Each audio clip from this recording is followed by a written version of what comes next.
जरा सोचो तुम्हें जेल में 500 करोड़ का सोना मिल जाए, लेकिन इतना सोना जेल से बाहर कैसे आएगा ये तो कहानी सुनकर ही पता चलेगा। कहानी की शुरुआत होती है जोंग नाम के एक राइटर से जो फिल्मों की कहानियां लिखता था। जोंग अपने प्रोड्यूसर से मिलने एक कसिनो में गया जहाँ प्रोड्यूसर किसी दूसरे राइटर को पीट रहा था क्योंकि उसने समय पर कहानी पूरी नहीं लिखी थी। इधर जोंग की कहानी भी अब तक अधूरी थी, इसीलिए उसने प्रोड्यूसर से 1 महीने की मोहलत मांगी, पर प्रोड्यूसर ने सिर्फ 4 दिन का समय देकर कहा कि अगर 4 दिन में पूरी कहानी नहीं मिली ना तो मेरे सारे पैसे वापस कर दियो। जोंग ने घर जाते ही काम शुरू कर दिया, पर वो कुछ भी ढंग का नहीं लिख पा रहा था। तभी उसे अपने दादा का भेजा हुआ एक बॉक्स दिखाई दिया। उसमें एक खत था जिसे पढ़ते पढ़ते जोंग को नींद आ गई और अपने सपने में उसने देखा कि उसके दादा उसे उसके पूर्वजों की कहानी सुना रहे थे। उन्होंने बताया कि उनके पुश्तैनी घर के नीचे करोड़ों का सोना दबा हुआ है, लेकिन फिर सरकार ने उस घर को तोड़कर वहाँ जेल बना दी थी। तभी अचानक जोंग की आँख खुल गई और उसे एहसास हुआ कि सपने की हर एक बात बिल्कुल सच्ची थी,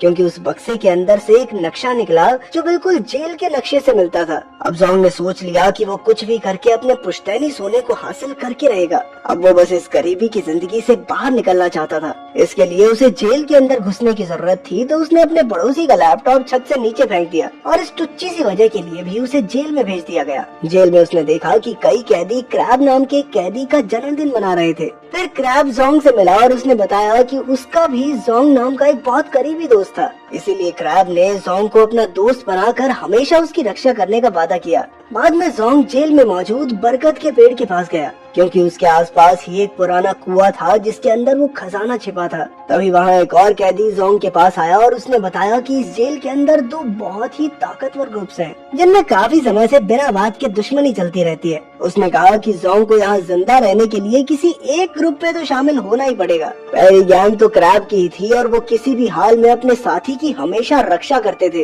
वहीं दूसरी गैंग का लीडर था बाओ नाम का एक खतरनाक कैदी। ये सुनकर जोंग ने कहा कि वो किसी ग्रुप में शामिल नहीं होना चाहता, क्योंकि वो तो यहाँ बस अपना सोना ढूंढने आया है। पर जल्द ही बाओ के आदमी जोंग और बाकी नए कैदियों को पकड़कर बाओ के सामने ले आए। उन्होंने जबरदस्ती सबके ऊपर बाओ की गैंग में शामिल होने का दबाव बनाया और मजबूरन जोंग को भी राजी होना पड़ा। अब बाओ की गैंग में शामिल होने के लिए कैदियों को बाओ की थूकी हुई चाय पीनी पड़ती थी। जब जोंग की चाय पीने की बारी आई तो अचानक क्रैब और उसके आदमी जोंग को बचाने आ गए। क्रैब ने कहा कि जोंग मेरे कमरे में रहता है, इसीलिए वो मेरी गैंग का हिस्सा हुआ। ये देखकर बाओ गुस्से से तिलमिला उठा और उसने जोंग की जिंदगी बर्बाद करने का फैसला कर लिया। फिर अगले दिन बाओ ने जबरदस्ती जोंग को कॉकरोचेस वाला दलिया खाने पर मजबूर किया, पर ये सब क्रैब ने देख लिया और अचानक दोनों गैंग्स के बीच जबरदस्त लड़ाई शुरू हो गई। खैर अगले दिन जोंग को साफ सफाई का काम मिला और मौके का फायदा उठाकर उसने पुराना कुआं खोजने की कोशिश की, जिसके आसपास खजाना छिपा हुआ था, लेकिन बहुत कोशिशों के बाद भी वो नाकामयाब रहा।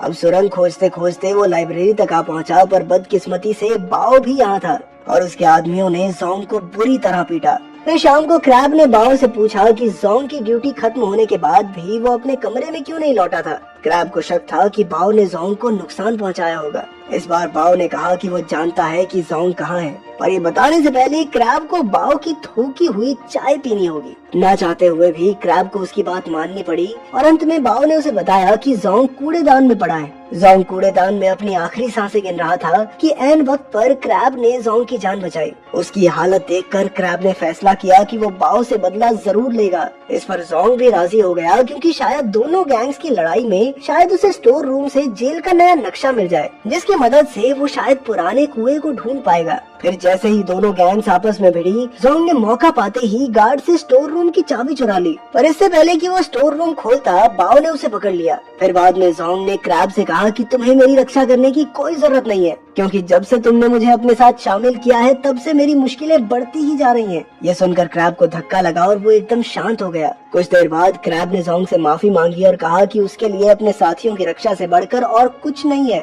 इसीलिए उसने गुस्से में बाओ से पंगा ले लिया। फिर क्रैब ने उसे अपनी पुरानी कहानी सुनाई। कई साल पहले उसका जोंग नाम का एक दोस्त हुआ करता था, जिसने क्रैब को गैंगस्टर्स से बचाने के लिए अपनी जान की कुर्बानी दे दी थी। उस दिन क्रैब ने अपने साथियों की रक्षा करने की कसम खा ली थी। ये सब सुनकर जोंग को भी बुरा लगा और आखिरकार उसने क्रैब को जेल में आने का अपना असली मकसद बताया। वो जेल की बेसमेंट में छिपा अपना सोना लेकर यहाँ से भागना चाहता था। ये सुनकर क्रैब ने सोना ढूंढने में जोंग की मदद करने का फैसला किया और उसने ये भी कहा कि उसे सोने का कोई हिस्सा नहीं चाहिए। अब प्लान के मुताबिक जोंग ने स्टोर रूम के गार्ड की गर्दन पर केमिकल छिड़क दिया जिससे उसे एलर्जी हो जाए। इसी वजह से उसे तुरंत मेडिकल रूम ले जाया गया। मौका देखकर जोंग ने उसकी यूनिफॉर्म चुरा लिया और गार्ड का भेष बनाकर स्टोर रूम में घुस गया। वहाँ उसे जेल का नया नक्शा मिला जिसके मुताबिक पुराना कुआं लॉन्ड्री रूम में था। इसके बाद जोंग और क्रैब पुराने कुएं तक पहुंच तो गए, पर अब उनके सामने एक दीवार थी। उन्हें यकीन था कि सोना इसी दीवार के पीछे होगा। जल्द ही उन्होंने हथौड़े मार मार कर दीवार तोड़ डाली। फिर जोंग सोने की तलाश में तुरंत अंदर घुसा, पर काफी देर घूमने के बाद भी उसे सोना कहीं दिखाई नहीं दिया। अंत में उन्हें दीवार में एक सुंदर लकड़ी दिखाई दी। जोंग अब तक हिम्मत हार चुका था, इसीलिए उन्होंने वापस लौटने का फैसला किया और जाते जाते क्रैब ने वो लकड़ी निकाल ली। मगर उस लकड़ी को निकालते ही उनके सामने सोने के 100 टुकड़े आ गए, जिनकी कीमत 500 करोड़ से भी ज्यादा थी। जोंग ने कुछ बार्स क्रैब को दिए, पर उसने इनकार करते हुए कहा कि इस पर उसका कोई हक नहीं है। इसके बाद उन्होंने कपड़े ले जाने वाली मशीन के साथ इन बार्स को जेल से बाहर निकालने का फैसला किया।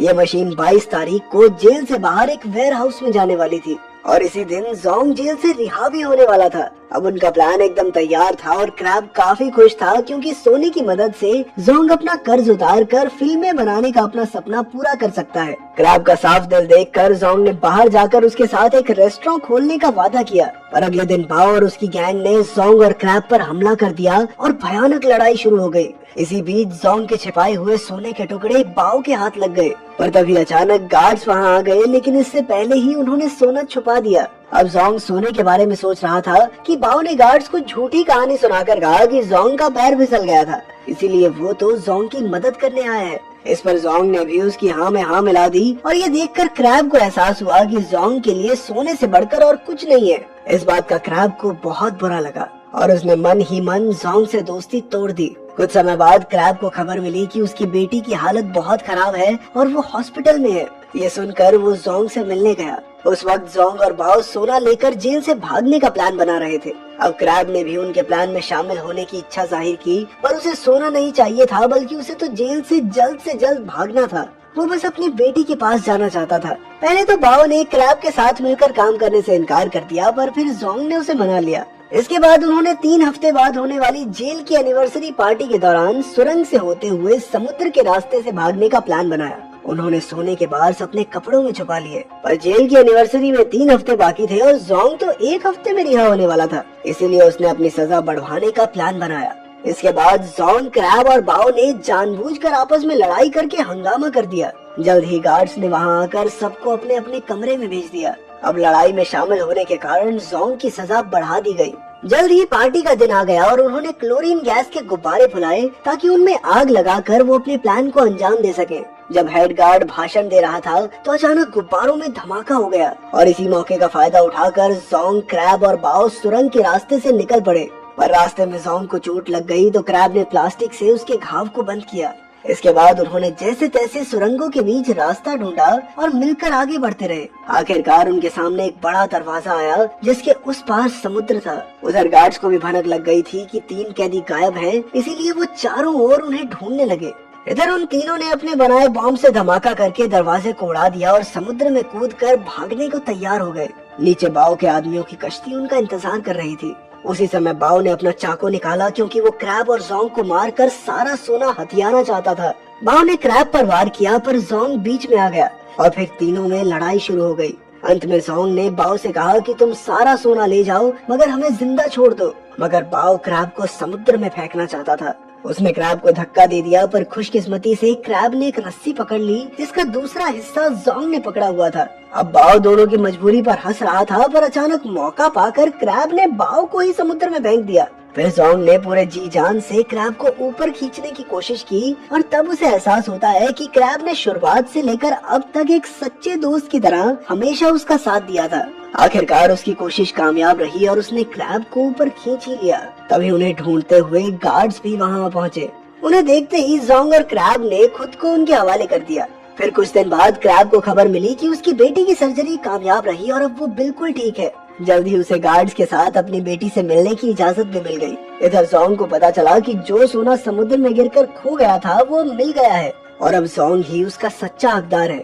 आखिरकार जोंग का करोड़पति बनने का सपना पूरा हो गया और अब वो क्रैब के साथ मिलकर एक रेस्टोरेंट खोलेगा। भले ही सोने को ढूंढने के लिए उसे इतनी मुश्किलों का सामना करना पड़ा हो, पर इसी कारण उसे क्रैब के रूप में एक सच्चा दोस्त मिल गया था। अगर वीडियो पसंद आई तो लाइक कर देना, चैनल को सब्सक्राइब कर देना। मिलते हैं अगली वीडियो में।